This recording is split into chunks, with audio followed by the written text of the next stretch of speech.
வணக்கம். யூடியூபில் export training Rameshkumar சேனலுக்கு உங்களை மகிழ்ச்சியுடன் வரவேற்கிறேன். இந்த சேனலை சப்ஸ்கிரைப் செய்யுங்கள். அருகிலுள்ள பெல் ஐக்கானில் ஆல் என்று கிளிக் செய்யுங்கள். இன்ஸ்டாகிராமில் என்னை ஃபாலோ செய்யுங்கள்.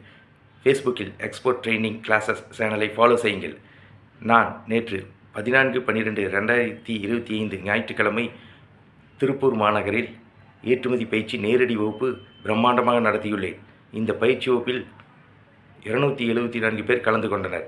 குடும்பத் தலைவிகள், கல்லூரி மாணவ மாணவிகள், விவசாயிகள், வியாபாரிகள், தொழிலதிபர்கள், தொழில் செய்ய ஆர்வமுள்ளவர்கள், டாக்டர்கள், என்ஜினியர்கள், ஆடிட்டர்கள், வக்கீல்கள், பள்ளி ஆசிரியர்கள், கல்லூரி பேராசிரியர்கள், பொதுமக்கள், ஓய்வு பெற்ற அரசு அதிகாரிகள், பொதுமக்கள் என்று அனைவரும் ஆர்வமுடன் உற்சாகமுடன் 274 பேர் ஆர்வமுடன் உற்சாகமுடன் மகிழ்ச்சியுடன் கலந்து கொண்டனர். நான் நடத்திய இந்த ஏற்றுமதி பயிற்சி நேரடி வகுப்பு பிரம்மாண்ட வெற்றியை அடைந்துள்ளது. இந்த பயிற்சி வகுப்பில் கலந்து கொண்ட 274 பேர் பொதுமக்களுக்கு என்னுடைய நன்றியை தெரிவித்துக் கொள்கிறேன். நான் நடத்துகின்ற ஏற்றுமதி பயிற்சி வகுப்பு பிரம்மாண்ட வெற்றியை அடைந்துள்ளது. நன்றி, வணக்கம். என்னுடைய தொலைபேசி எண்ணுக்கு அழைக்கவும். Export training Rameshkumar. தொலைபேசி எண் 99 52 69 71 96.